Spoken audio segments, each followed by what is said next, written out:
নমস্কার বন্ধুরা, দীপানিতাস কিচেনে আপনাদের সকলকে স্বাগত। তো আজকে লাঞ্চের মেনুতে আছে, আজকে মেরি ক্রিসমাস, সবাইকে জানাই মেরি ক্রিসমাস। আজকে লাঞ্চের মেনুতে আছে সাদা ভাত,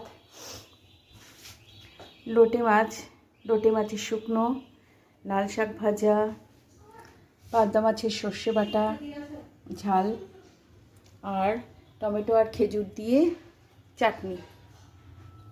তো এই হচ্ছে আজকের মেনু। এটা করেছি সর্ষে বাটা, সাদা সর্ষে, কালো সর্ষে, কাঁচা লঙ্কা এই দিয়ে।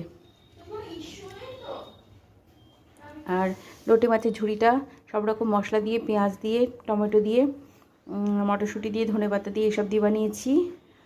জানি না কেমন হয়েছে, আশা করি ভালোই হবে, কারণ লোটে মাছ আমার খুবই প্রিয়, যেমন করেই বানাই না কেন খুবই ভালো লাগে।